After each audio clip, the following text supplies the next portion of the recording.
L'Olympico de base c'est un match assez excitant entre deux équipes qui en principe ont de hautes ambitions en championnat. Celui d'hier soir opposait une équipe marseillaise qui ne propose jamais rien à une équipe lyonnaise qui reste dans une situation délicate au classement. Alors oui, c'était pas un grand match, mais Lyon prend 3 points alors que l'OM continue de décevoir match après match, à tel point qu'on se demande si on sera capable de montrer quelque chose d'ici la fin de saison. Dans cette vidéo, on va revenir sur ce nouveau match catastrophique des Olympiens, et clairement je décolère pas depuis hier soir, je vais quand même tenter d'analyser tout ça un petit peu froidement et de vous donner mes tops et mes flops et mes notes. De votre côté, dites-moi dans les commentaires ce que vous avez pensé de ce match. Est-ce que vous arrivez à retenir ne serait-ce qu'un peu de positif côté marseillais malgré cette nouvelle purge? Est-ce que vous pensez que cet OM là peut montrer autre chose dans les semaines à venir, ou alors est-ce que vous êtes totalement résigné? J'attends vos avis en commentaire. On commence rapidement avec un point sur la compo de Gattuso, et clairement il y a des choses à dire. Je m'attendais à revoir le 3-5-2, qui on le rappelle est le système dans lequel on a montré les meilleures choses ou alors les moins pires le temps de quelques matchs, mais Gennaro a décidé d'aligner à nouveau son 4-3-3 traditionnel. Défensivement c'est du bricolage avec Bamo Meïté qui a été aligné comme latéral droit. Il peut dépanner à ce poste là, mais ça pose surtout des questions par rapport à Jonathan Klaus. Ça nous renvoie aux infos sorties à la toute fin du mercato, mais apparemment il n'était pas titulaire parce qu'il était encore touché au genou. Pourtant il entre en deuxième mi-temps, et j'ai pas eu l'impression de le voir diminuer, et ça nous questionne par rapport à sa gestion. Ça ressemble plutôt à une sanction parce qu'il était poussé vers la sortie, mais on en rediscutera très prochainement dans une vidéo dédiée. Pour revenir à la compo, on a une charnière Gigot-Balerdi avec aussi la première titularisation de Quentin Merlin. Un premier match dont il se souviendra à mon avis parce qu'il doit encore faire des cauchemars de Noama. Au milieu, on a un trio Onana, Harit, Unai en l'absence de Kondogbia et Verretou. Offensivement, c'est Iliman Ndiaye qui débute à droite avec Luis Enrique à gauche, en soutien d'Aubameyang, le seul attaquant. On passe à l'analyse du match, un match qui aurait d'ailleurs pu basculer dès la 3ème seconde avec une magnifique frappe d'Harit qui touche la barre. Ça avait bien surpris Anthony Lopez qui est obligé de se déployer, et c'est finalement notre plus grosse occasion pendant très longtemps dans ce match-là. Globalement, on a très peu réussi à aller dans leur surface, la faute à une animation offensive désastreuse, puisqu'en dehors d'Amin Harit qui tentait de bien mener les phases de transition, Iliman Ndiaye a été transparent, même chose pour Aubameyang pour qui ça devient une habitude en dehors d'un bon mois de décembre, Luis Enrique qui a été volontaire mais très brouillon techniquement, on manque cruellement de créativité, les joueurs ne savent pas quoi faire du ballon, on a souvent tourné autour de la surface sans jamais trouver quelque chose à exploiter, plus globalement, et ça concerne pas que les offensifs, on a cruellement manqué de justesse technique.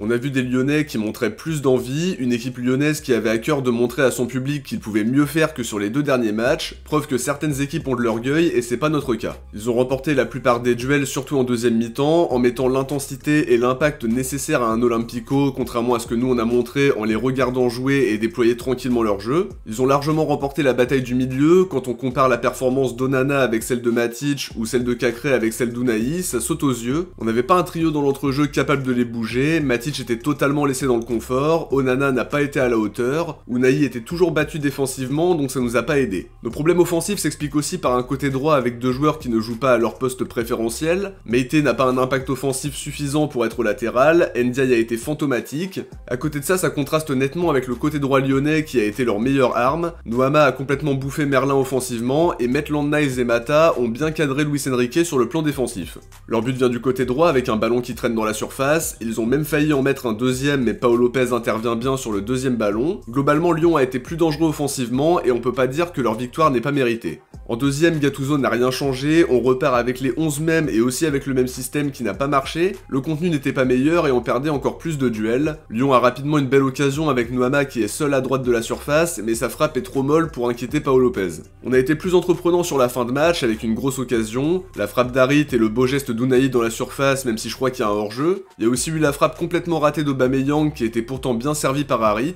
On a aussi vu à un moment une bonne combinaison entre Mumbania et Aubameyang, mais l'issue du match reste la même, avec une défaite qui porte le total à 4 matchs sans victoire en championnat. Cet OM ne cesse d'inquiéter et de montrer sa faiblesse quel que soit l'adversaire. C'était déjà le cas sur les derniers matchs avec un contenu très mauvais, y compris face à Thionville, pensionnaire de N3 on le rappelle. Comment avoir de l'espoir avec cette équipe qui ne montre jamais rien, qui ne dégage rien non plus, qui n'est pas forcément attachante non plus? Avant ça on avait l'excuse des absences à la CAN, mais maintenant qu'est-ce qu'on va trouver? La seule chose qui est sûre et qui saute aux yeux, c'est qu'on n'est pas à la hauteur. Les matchs se suivent et se ressemblent, les joueurs doivent faire beaucoup mieux parce que contrairement à ce que certains peuvent penser, on n'a pas fait signer des joueurs de seconde zone, des joueurs qui n'ont aucun talent. On connaît leurs qualités, on les a vus dans leur précédent club. Oui, ils doivent faire mieux, mais Gattuso est aussi largement en cause. On en reparlera dans une vidéo dédiée qui sortira très bientôt, peut-être même lundi soir. Le problème est collectif et tout le monde est responsable, les joueurs, le coach et aussi la direction bien sûr qu'on attend au tournant parce que c'est eux qui établissent la stratégie, c'est eux qui décident de tout changer saison après saison. Le moins qu'on puisse dire c'est qu'ils ont bien foiré cette saison 2023-2024, à eux maintenant de prendre les bonnes décisions pour qu'on finisse mieux la saison, mais la tendance n'est pas à l'optimisme au vu de ce qu'on voit chaque week-end.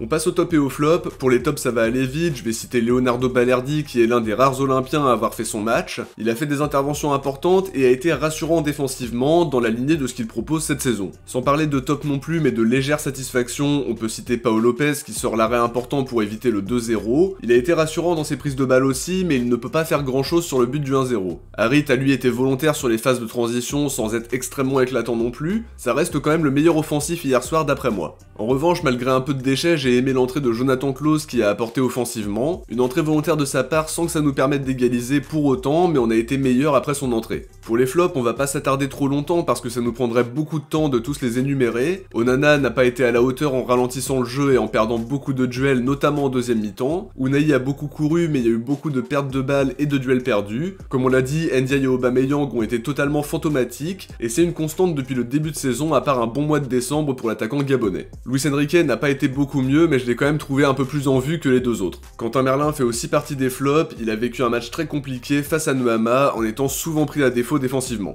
Alors maintenant sur les notes, j'ai mis 6 à Pau Lopez qui sort un arrêt décisif pour éviter le 2-0. Il peut pas faire grand chose sur le but de Lacazette, mais en dehors de ça, il a fait partie des joueurs qui ont fait le match le plus cohérent, et c'était pas compliqué au vu des prestations des autres. 4 pour Bamo Meïté qui a vécu un match difficile à un poste qui n'est pas le sien, un impact offensif trop faible pour jouer latéral droit, et des difficultés défensives par moment. C'est pas le joueur que j'ai envie de pointer du doigt parce que c'était du bricolage, il aurait été bien meilleur dans un 3-5-2 à mon sens. 5 pour Samuel Gigot qui a fait un match correct sans être très éclatant non plus. On a encore vu de la nervosité et un énervement inutile en fin de match, c'est pas la première fois et ça va finir par lui coûter cher. 3,5 pour Quentin Merlin qui a connu un baptême du feu très compliqué, Noama l'a complètement bouffé sur le côté droit, son profil n'est pas non plus hyper adapté à un 4-3-3 et en plus on n'a pas vu un gros impact offensif, avec des montées trop rares et des centres qui n'étaient pas terribles non plus. À lui de montrer un autre visage dès vendredi face à Metz, je lui en veux pas pour autant parce que c'était son premier match, il vient d'arriver, faut quand même être indulgent, et il faut travailler les automatismes pour que ce soit concluant. 3 pour Onana qui a été en grosse difficulté au milieu, comme on l'a dit il a ralenti le jeu, il a été assez catastrophique dans ses duels en deuxième mi-temps, un match à oublier. 3 aussi pour Unai qui a été à l'origine de quelques situations offensives, mais surtout à l'origine de pertes de balles et de duels perdus défensivement. Il a beaucoup couru mais c'est à peu près tout. 5 pour Harit qui a tenté d'apporter offensivement, probablement le meilleur offensif sur le match d'hier, mais les appels devant ne suivaient pas, et les Lyonnais ont su être vigilants derrière. Il a quand même bien servi Aubameyang sur le côté gauche mais il rate totalement sa frappe, c'est aussi lui qui est présent sur nos deux grosses occasions, la barre en début de match et aussi la situation de frappe dans la surface en deuxième mi-temps, ça manquait de tranchant offensivement mais il a été très volontaire. 3 pour Iliman Ndiaye qui a été invisible, il ne met pas en avant sa vivacité et ses qualités d'élimination, encore une fois je l'ai trouvé assez neutre, je pense qu'il aurait pu être plus intéressant en étant soutien d'attaquant dans un 3-5-2, mais bon Gattuso a décidé de tout chambouler, on a vu le résultat. 2 pour Aubameyang qui reste une énorme déception par rapport à ce qu'on attendait d'un joueur de son standing. Encore une fois il a été invisible comme avant son très bon mois de décembre et comme depuis début janvier aussi. Bilan des courses, un bon mois depuis qu'il est à l'OM, c'est trop peu mais ne vous inquiétez pas, ça ne l'empêche pas de prendre 700 000 € par mois. Je le disais dans l'avant-match, il y avait une fixette énorme sur Vitinha et Aubameyang échappait un peu aux critiques. Maintenant Vitinha n'est plus là et on se rend bien compte que ça ne rend pas Aubameyang meilleur. Pour finir, 3,5 pour Luis Enrique qui a été volontaire, qui a tenté de combiner, mais franchement je l'ai pas trouvé bon pour autant, avec beaucoup de déchets techniques. Sur le banc, je donne un 5 à Jonathan Klaus pour qui tout n'a pas été parfait, mais on a vu une différence après son entrée dans les intentions offensives. J'ai pas eu l'impression non plus qu'il montrait peu d'envie, contrairement à ce qu'on a entendu dans les médias la semaine dernière. 5 aussi pour Faris Moumbagna qui a montré de bonnes choses dos au jeu, qui doit trouver ses automatismes avec ses coéquipiers pour mieux attaquer la profondeur, mais ça m'a donné envie de le revoir très vite. Pas de note pour Ulysse Garcia qu'on a trop peu vu pour se faire une idée précise.